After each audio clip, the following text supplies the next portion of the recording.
Yeah. When Angie dropped her bombshell that Lisa was apparently encouraging her to dig up dirt on Meredith, we'd said at that moment that she better have some piece of evidence for this. And it turns out she doesn't.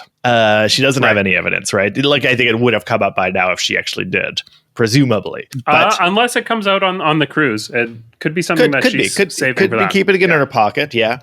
But it's Heather is the one who is selling this piece of information now for Angie. Yeah. I think Heather saw that Angie couldn't really sell it herself, couldn't really bring it into a reality herself, that Meredith wasn't really ready to take the bait. And now Heather's doing the work to sell it to the group. She's the one who's taking a walk with Meredith and saying, like, look, Meredith, you know Lisa. I know Lisa. This is the kind of thing she does. We know this is true, right? So we know that this is what Lisa does. Like, and Heather's doing the work of making it seem like it's the reasonable perspective that Angie's bombshell is true. She's the one who's carrying that ball over the line. I want to get back to what you said about whether or not Angie actually has a receipt to back up what she's saying about Lisa, because I do think it's a really interesting question.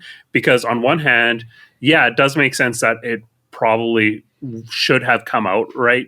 By now we should have seen some proof, but I think you have to remember that Lisa stormed out of the dinner in the last episode before Angie was able to get to the prop that she brought. And I kind of feel like if it were to come out, that Angie might have been saving it for a moment that ties in with the gift, giving back the gifts.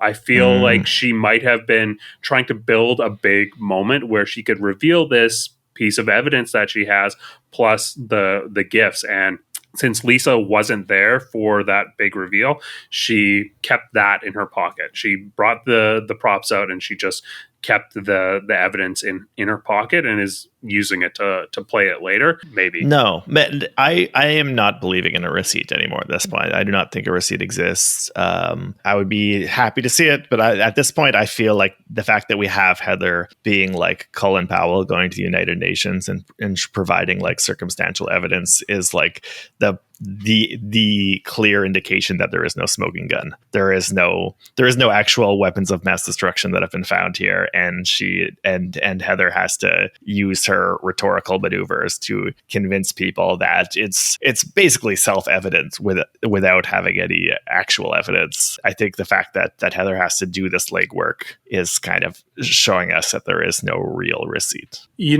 I think we've got a disagreement here because I am team receipt. I think that there is a receipt. I think it's going to be revealed. I'm still holding on to this idea that Angie is going to pull out a big moment and show the receipt. So let us know in the comments what you think. Tell us, do you think that Angie has a receipt to back up these claims against Lisa? All right. Yeah. Weigh in. I'm curious what other people think about this. Hello and welcome to the Bravo Outsider Podcast. I'm your host, Craig Midwinter, joined as always by Dylan Ferguson. Dylan, how is it going?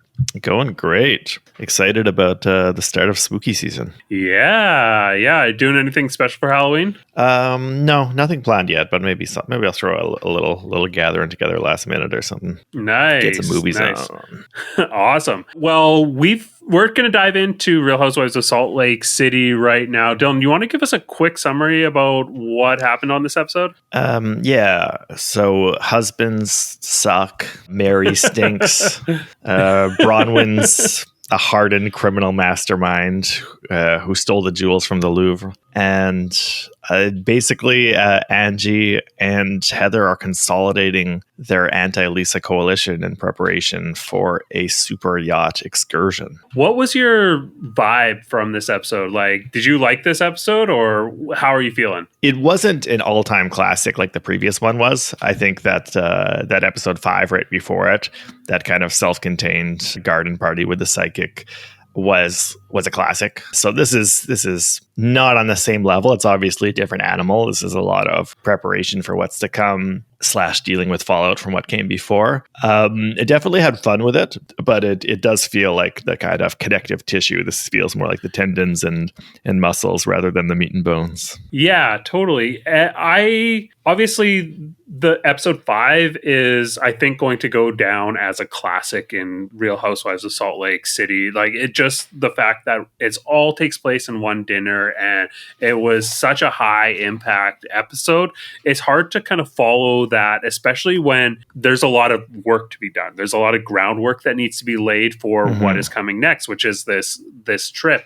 And there's a lot of, like, we need to follow up on everything that happened at the dinner and, you know, forward storylines. And so this episode is like a workhorse episode. And for that type of episode, this was actually really good. Obviously, it's not going to generate the buzz and the excitement that you see online after an episode like episode 5. But when you dive into all of these individual scenes and everything that's going on, I think that there's a lot here that is worthwhile and like worth diving into. If you had to take like one word to describe this, what would it be? Damn, I didn't think about that. What's one word that describes this? I use the word like consolidating to describe what I think Angie and Heather are doing, which I think takes up most of the episode. So I would use that like consolidation. Like, I think this is a lot of them gathering forces, making sure that they have people on their side, that they're not losing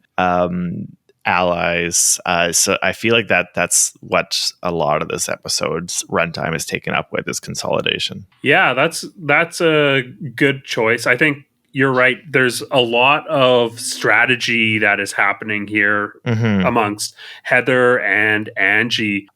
For me, the word was accountability. I think like the emotional arc of this episode has a lot of discussions about accountability, people taking accountability, people not taking accountability. And so that is really what stood out to me as like the theme of this episode.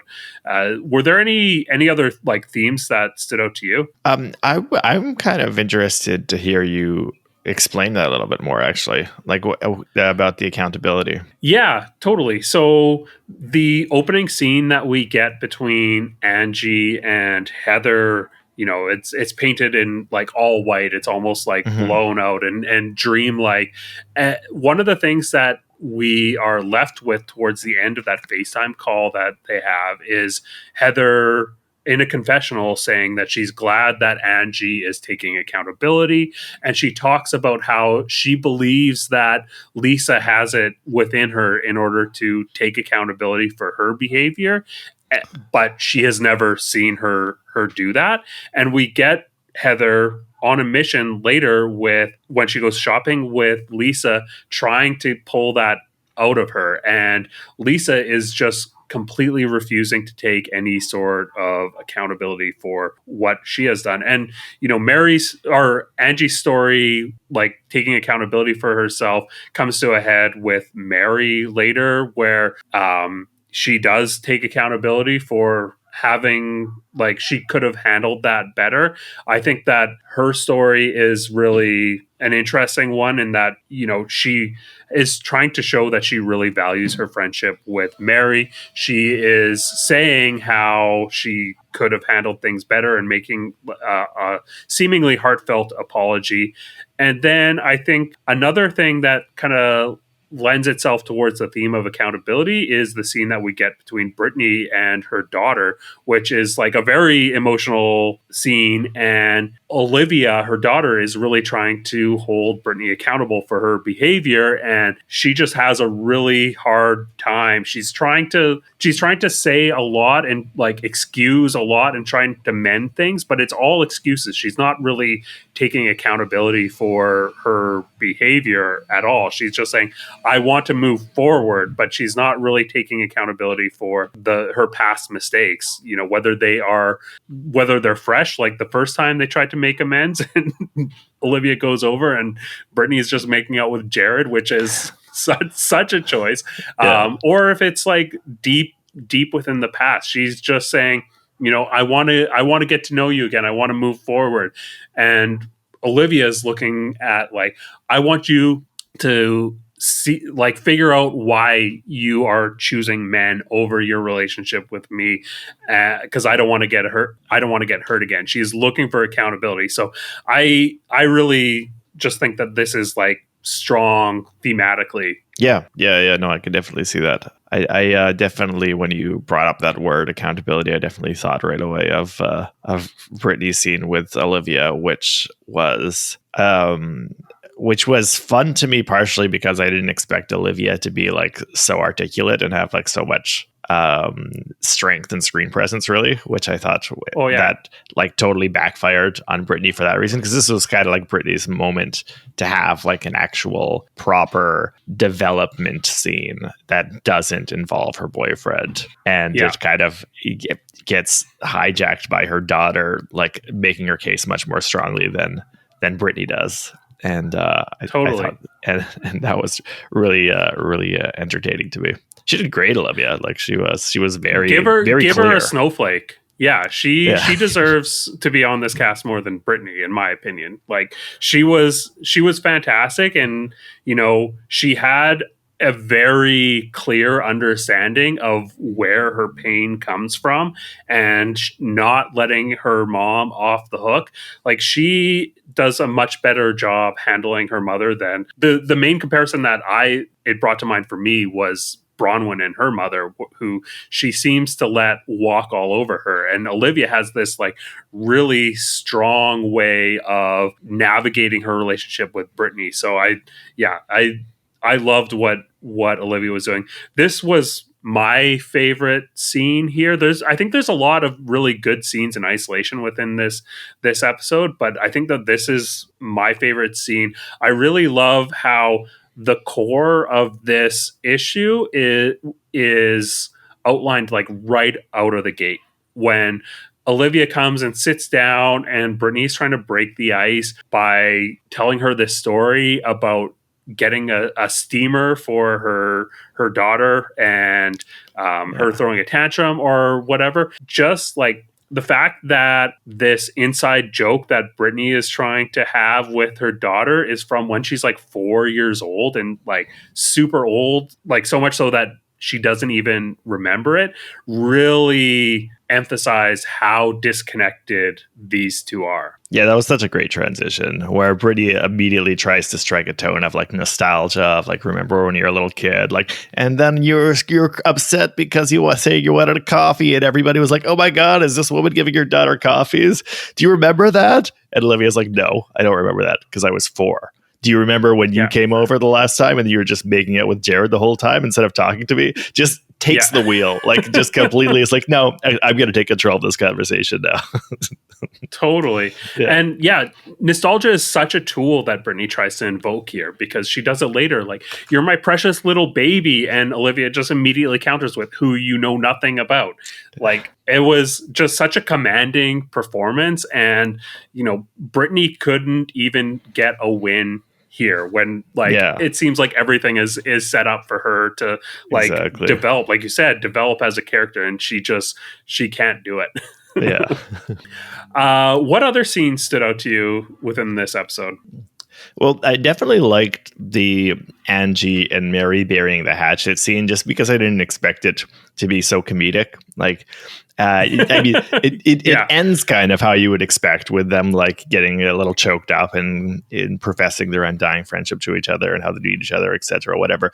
But I didn't expect it first to start off with the kind of comedy routine of Angie being like overly ingratiating and being like, oh, I bought you the drink you like.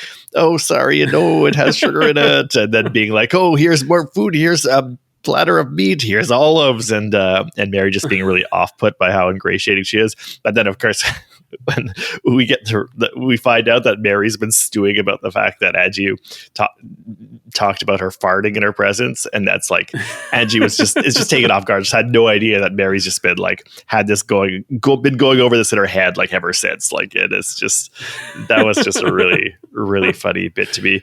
Also, I feel like Mary probably feels pretty humiliated watching the episode when she realizes that the show had no intention of using that footage of them talking about Mary farting until Mary brought it up in the conversation, and then they had no choice Totally, but to run the footage of them talking about Mary farting. And we also got like a classic blame it on the dog moment. Yeah, exactly. It's so classic. Yeah. Another scene that really stood out to me was the scene that we get between Bronwyn and Todd. Like the fact that Oh God. this is Todd. Also a scene. Yeah, this is also a scene though that opens up with a moment that is like illustrating the core of the issue that they have, where Bronwyn is like talking about how she really loves the maraschino cherry on the ice cream, and how she saves it for later, and how she doesn't like it when Todd takes it, and 30 seconds later he takes it because he's not listening to her. And then we get an entire scene of him not listening to her and just like nodding. And like Bronwyn seems like a woman in free fall here. Like she is like looking for someone to form some sort of relationship with, and someone to hear what she is saying, because Todd isn't and Muzzy isn't. And so I can really understand why, you know, she wants to forge relationships with the people within this group, because no one else is hearing what she has to say. No, that's a great point. It shows why the stakes are higher for her, that, you know, she's still pretty new in this group, but the stakes are higher in terms of needing somebody to talk to, because she clearly has nobody to talk to in her life. Because Jesus Christ, Todd is just like, the more you see of Todd, the more insufferable it is to just have him on screen. Like just the way he just like kind of even earlier in that scene, the way he just kind of stands off in the back, and she's like, "Oh, what are we going to have at the ice cream shop?" And he's like, "Yeah, I looked at the menu. I know what there is." Yeah. And instead of like going forward to order, he just kind of sulks in a corner, so waiting for her to order for him. And it's like, "Yeah, I want raspberry cookie swirl." Everything about him is just like, what the hell, man? Have you never made an effort ever in your life for like any reason? Like, just, I was thinking like, I don't think I've ever seen this man smile. But then we do get him smile. And the only time he smiles is when Bronwyn starts getting upset and is saying like, "Oh, I'm getting very upset right now." And then he gives like a kind of like, "Oh, you think you have reason to be upset?" kind of malicious grin. Like, that's this guy is just the worst person. Jesus Christ. Yeah, unbelievable. Yeah. Speaking of the tense kind of spousal relationship, that scene is followed up by the scene that we get from Lisa and John. What was your read on that? Yeah, I mean, they do kind of rhyme with each other. Obviously, John makes a much more of an effort. He really does try to engage with what Lisa's saying. So like he's not on Todd's level in terms of just being an uncommunicative lump, just like refusing to interact with their conversation. He still doesn't make enough of an effort though. Like I thought it was kind of a telling moment when he's like, Lisa's trying to explain what's wrong with their communication, and John says like, "So is that a me thing or is that a you thing?" And Lisa says, "No, it's a thing. It feels like a non sequitur, but I thought that was like a good moment from Lisa to be like maybe don't just frame it in terms of it's my fault or it's your fault. And instead let's look at this as this is the way the situation is. This is the way the communication is. And let's just like treat that as the situation as it exists instead of being focused on whose fault it is." And then he doubles back on that when she's talking about what she needs from him or whatever. And he's like, "Oh, but you know, it's never your fault and it's always my fault," or something. Like he will not shake free of that framing of like, who's being blamed, whose fault is it? But he's the one who's clinging to that framing. At least in that conversation, the words that we get on screen are not like Lisa being like, "Everything's your fault." It's John being like, "Oh, everything has to be my fault because you're implying it is all the time." So I do think that his communication is also not fantastic in that scene. Yeah, true. It does go both ways, because that scene, it starts when Lisa brings up that they've got communication issues that came up with the psychic.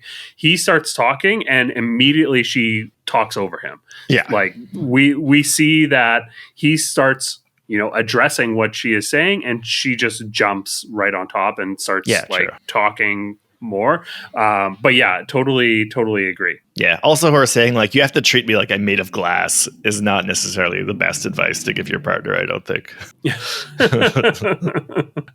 Were there any shots or sequences within this that really stand out from an editing perspective? Well, one scene that we haven't gotten around to yet is Heather talking to Lisa at the clothing store. And I did like that scene a lot.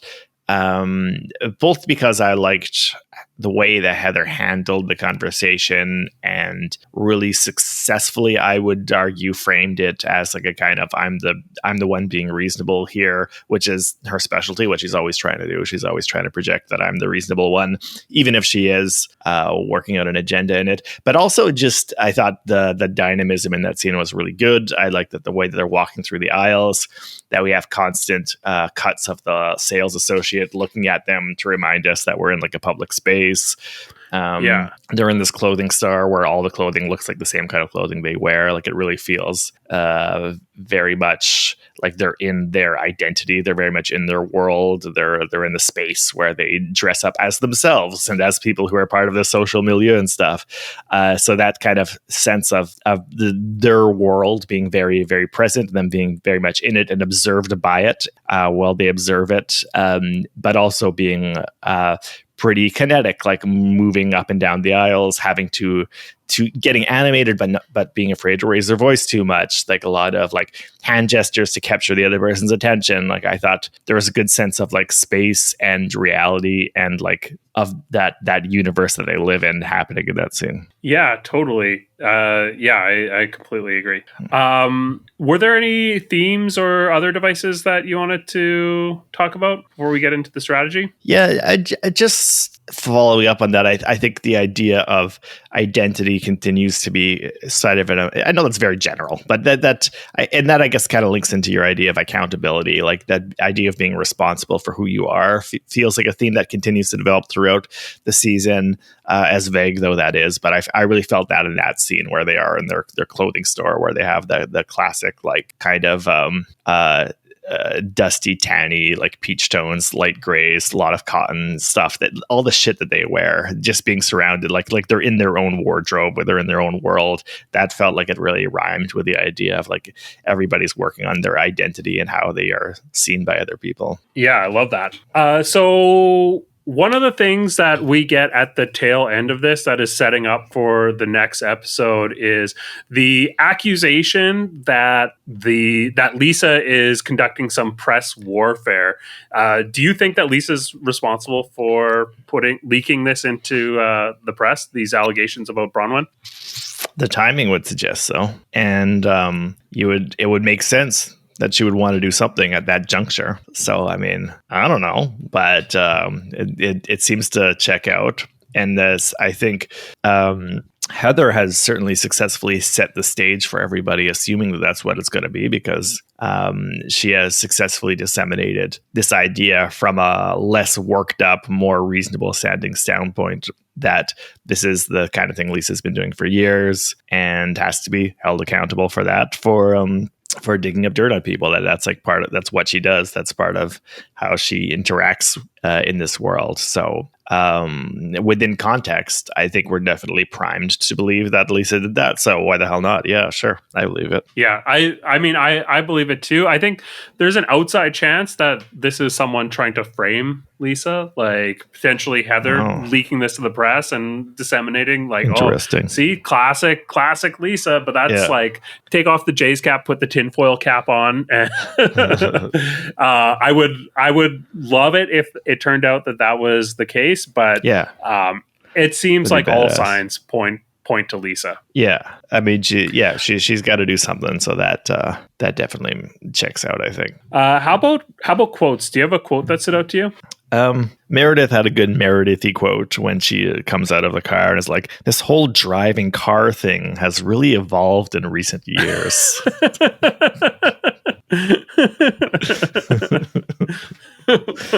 I like it.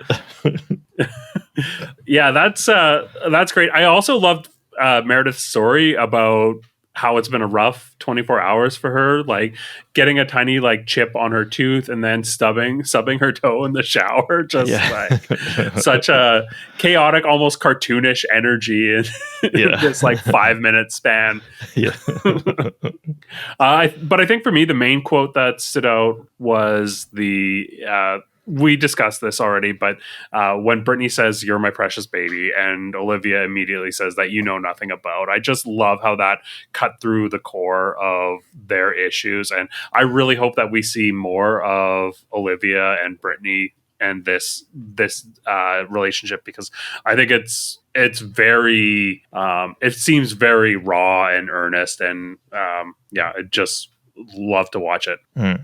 Okay, let's dive into the strategy here. Who are your biggest gainers and who are your biggest losers? I think Angie is definitely a gainer for sure. Like I actually believe Mary when she says that she went into that meetup with Angie not expecting to forgive her. Like maybe that's just like her playing for the cameras, but I kind of believe that she like meant to confront Angie and didn't actually expect them to be like hugging it out at the end.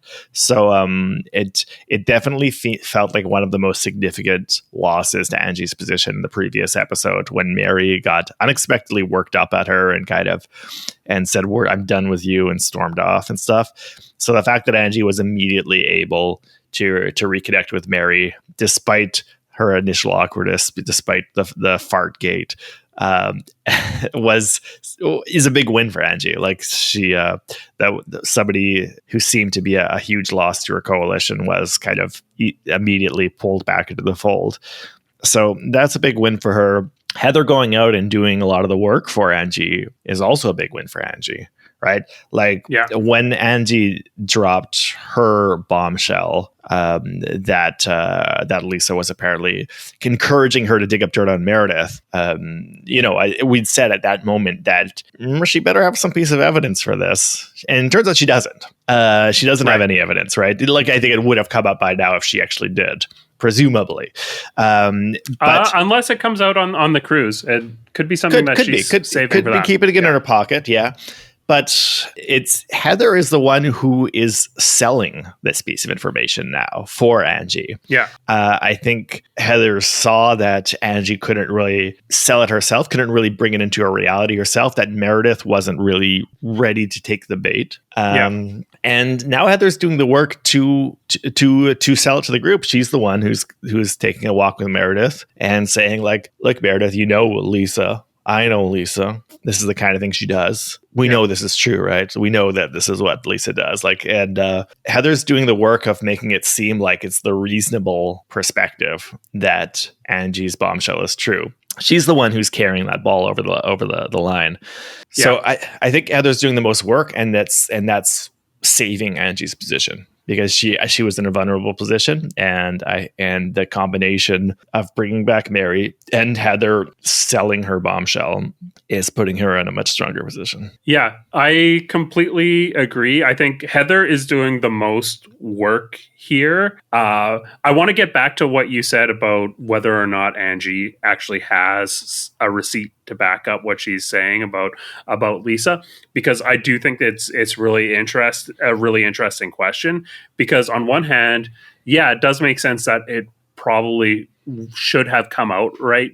By now we should have seen some proof, but I think you have to remember that Lisa stormed out of the dinner in the last episode before Angie was able to get to the prop that she brought. And I kind of feel like if it were to come out, that Angie might have been saving it for a moment that ties in with the gift, giving back the gifts.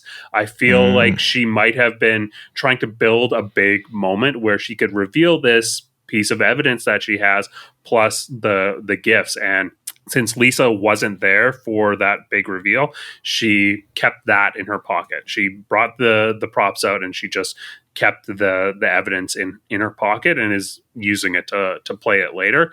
That's the only kind of case that I can see for why it hasn't come out yet, and why it could come out later this on the cruise or the charter. Mm. I think I agree that Angie is the biggest gainer here. Like you said, the fact that she's able to pull Mary back in. Mary's not a big piece of artillery in terms of a fight against Lisa. Like she disengages from any kind of like warfare, but I think it illustrates Angie's social position really well and what she's good at in terms of like forming meaningful bonds and having the charisma to understand how to navigate situations. I think the work that she put in with Heather at the beginning of this was also illustrative of that, the way that she's able to manage that relationship. And yeah, like you mentioned, Heather is doing the most work here. So the fact that she's able to help sell this on behalf of Angie to Meredith is really great for Angie specifically. Lisa, I think, is losing here for sure. The fact that it seems like Heather is now fully on Angie's side. And I think the one thing that maybe Heather did not play completely skillfully is she had to show that to Lisa during this shopping the shopping scene. Like she kind of showed her hand that no, I'm standing with Angie on this specifically.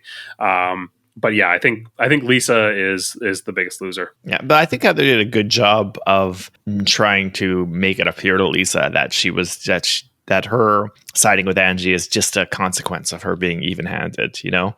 Like every time Lisa would say something like, "Oh, Angie's being messy," she'd be like, "Oh, and you're not." But she was always trying to frame it of, "Oh, you're both doing the same things," you know. And that's the classic Heather rhetorical maneuver. And and also it was interesting in the way that Heather was really trying to convince Lisa that like that she has to be like more reasonable. Like she's always kind of being like, "Oh, you know, we're in this public space. You know, I'm going to talk to you insistently, but we're going to do it with lowered voices because I'm telling you about like how things look, about how things are in the social situation, you know." I thought she was able to deliver that in a way where it felt like I'm giving you advice for your own good. Like I'm showing you how things lie. I'm telling you the way things look. I'm giving you advice. I'm not digging into you. I'm not attacking you. I'm presenting this all in the context of this is how things appear, and you should be advised of that, and you should act accordingly. You know, that's a really great point that I hadn't considered.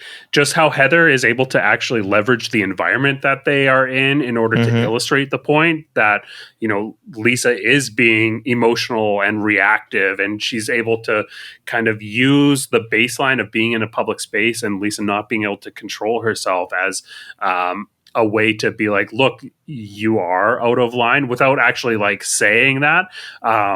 That she is able to actually leverage the kind of the social conventions of you know, going out and shopping to show Lisa that she is maybe out of line here. Yeah, and that's Heather's superpower. She's the one who's the best at being like, I am hyper aware and vigilant of the social fabric, and as such, I am best positioned to tell everybody what is reasonable and not reasonable. She positions herself in such a way that she can always deliver her points in a way that feels framed by that. Yeah, totally. Do you think that Meredith is swayed by Heather in the scene that we get with them? Yeah, maybe a bit more than she was before. I don't think she doesn't seem to be like ready to go gloves off and attack Lisa, but I think Heather probably nudged her into taking the allegations more seriously than she was before, I suspect. Do you think that Meredith can actually be convinced to go head to head with Lisa, given kind of the current layout of things? She's not going to do it on her own. She's going to have to be pushed into that arena. I think she's already shown that she's not willing to do that. She has no axe to grind. She has no real interest in fighting right now. But I think if she gets sucked into an argument, she's maybe more likely to come down against Lisa than on her side than she was a couple episodes earlier. Like what do you think it would take to get her over the line here? It would take Lisa raising her voice at her, I think. I think she needs Lisa to do something against her before she backlashes against Lisa. That's what I feel. Yeah, I feel like I think it's either going to be Angie has a very good convincing receipt, or Lisa raising her voice at Meredith. And I don't see a situation where Meredith is going to put herself in a position that Lisa is going to raise her voice. So I think it's a matter of Angie having a receipt and being able to deliver it in a sensitive enough way that brings Meredith on board. Because I think that there's ways that she could deliver this to Meredith that would maybe even push her more on Lisa's side. And by being on Lisa's side, I just mean against Angie. Like, I think that there's ways that she could push Meredith away by delivering this in a maybe insensitive way. But I'm eager to see what happens here, because it seems so unresolved. This allegation seems so unresolved here, and I feel like it's not going to fizzle out, but maybe. No, I am not believing in a receipt anymore at this point. I do not think a receipt exists. I would be happy to see it, but at this point, I feel like the fact that we have Heather being like Colin Powell going to the United Nations and providing like circumstantial evidence is like the clear indication that there is no smoking gun. There is no actual weapons of mass destruction that have been found here, and Heather has to use her rhetorical maneuvers to convince people that it's basically self-evident without having any actual evidence. I think the fact that Heather has to do this legwork is kind of showing us that there is no real receipt. I think we've got a disagreement here, because I am team receipt. I think that there is a receipt. I think it's going to be revealed. I'm still holding on to this idea that Angie is going to pull out a big moment and show the receipt. So let us know in the comments what you think. Tell us, do you think that Angie has a receipt to back up these claims against Lisa? All right. Yeah. Weigh in. I'm curious what other people think about this. Yeah. Okay, let's talk highlights. Any other highlights that we haven't gone over? Yeah. I feel like we've pretty much covered all the scenes, haven't we? I think we've talked about a lot of the scenes. Yeah. Can I just say one more thing in the context of Todd sucks that we still haven't got to? Go off. The only time that he like shows the slightest bit of like willingness to bend or show remorse at the very end of the conversation with Bronwyn, the first one, I should say, at the ice cream parlor. They do have him say, "I'm sorry," but the "I'm sorry" is not at all synced up with his lips. He says like 6 whole other words, and "I'm sorry" is in there. Even the editors had to like fudge it to make him say like the slightest thing that shows him in the most faded of positive lights. I wouldn't piss on Todd if his head was on fire. We haven't actually talked about the scene at the end between Bronwyn and Todd, the post allegations, and it is an interesting visual contrast that we get between this scene and the scene that's earlier, because the first scene is very like brightly lit. They're in this ice cream parlor. The aesthetic of it is very like bright, and it's a very heavy scene, and we see how far apart Bronwyn and Todd are in terms of their connection. And then the scene at the end between them is a very like dark scene. It's very like dimly lit. They're in some like prohibition speakeasy, and maybe it's just Bronwyn's dress that makes me think that. But that scene is maybe the closest that we've actually seen Todd and Bronwyn as being in a united front, because they're kind of brought together by having these allegations that they have to navigate. And even at their closest, Todd still comes across as an asshole and being very disconnected from Bronwyn, but it is the closest that we've seen. So it's interesting that we have that visual contrast as well as the tonal contrast. I also like the idea that they're in this kind of swanky speakeasy, and Todd, of course, is just drinking like a Diet Coke, presumably with extra Splenda added to it. I get that that's normal in Utah. I will not get over like grown ass adults drinking soda pop. with like extra sugar and shit added to it. It's just so weird to me. Okay, who are your stars here? All right. I got to go number 1 with Heather. This was a big Heather episode. She was doing all the classic Heather stuff, and I love her for it. It's good stuff. Good work by Heather. She's doing what Angie couldn't do alone, and she's doing it in a way that only she can. Second star, I got to give it to Olivia. I think this was such a great showing from the moment she shows up and she's like towering over her mom. She's much bigger than her mother is. It feels like something's unbalanced. The dynamic is not exactly what you'd expect, and then of course we get that play out in the conversation. Very articulate, very clear, very staying on point without seeming too mean, because it could come off as being just too mean. Maybe skirts that line. You don't want to be too mean to your own mother. but she's young enough that you're kind of allowed to. You're allowed to be mean to your parents at that age, and Brittany probably deserves it. So I just thought she did a good job stating her case. Yeah.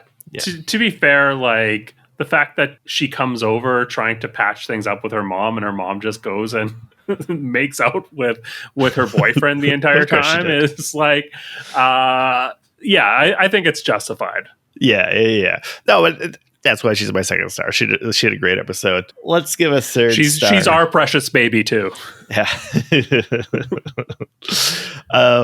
Might as well give Angie a third star because it worked out well for her, and she was both funny and convincing in her one big scene, which was the makeup session with Mary. Yeah, those are great stars. I think that my number 1 is going to be Heather as well. She was doing the most work. I think that I love seeing her active like this, and it's really engaging. I think you made a great case for Olivia as number 2. I'll put her at number 3, and I'll give my number 2 to Angie, because I am liking seeing Angie take accountability, and like we are seeing what makes her so great from a social aspect, the way that she is able to smooth things over and still kind of maintain or reclaim the position that she had lost in the last episode. So number 3 will go to Olivia, which knocks out who I had as number 3, which was the Dawn 2003 Dawn Perignon. Shout out to that.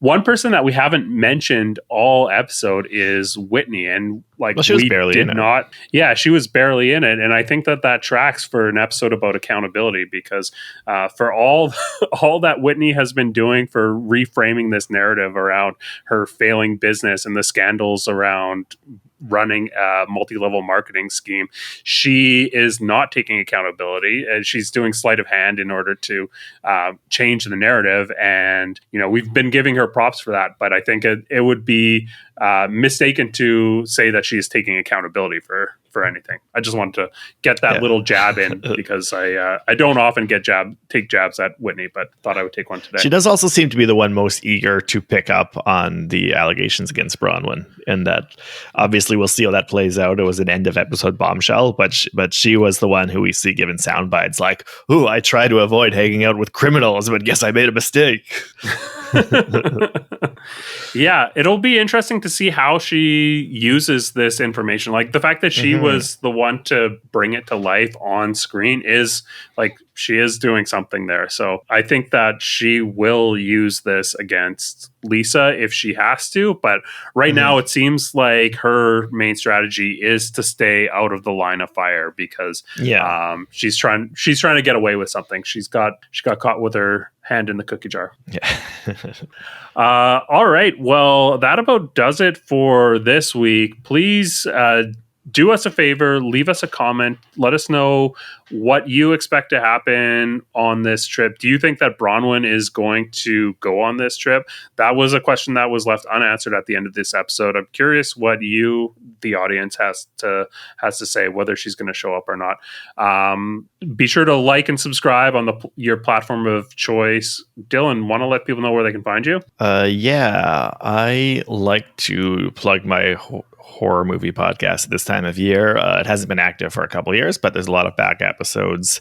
It's called Mind Over Splatter. So look that up where you get podcasts if you want to maybe dig through the archives and find some recommendations of horror movies. Also on my Substack, where I write just under my name, Dylan Ferguson. Hopefully by the time this episode comes out, I'm going to have a little bit of horror content on there too. I was thinking of doing something different for the Halloween season. I'm working on an article which is five less seen American horror movies from the 1970s that I personally think are masterpieces. So trying to help you guys out if you're looking for some recommendations of horror gems to watch during spooky season. Awesome. Yeah. And on the subject of horror, our guest from last week, David Arnold, has a horror podcast called Fear Coded, which is definitely worth checking out. We were just going back and forth with him, and I think that this week they are going to maybe do some housewife taglines for villains that will air, and we'll do some of our own next week on our Halloween episode. I'm Craig Midwinter. You can find me manning our Instagram or TikTok at Bravo Outsider. Until next week, keep on wiping.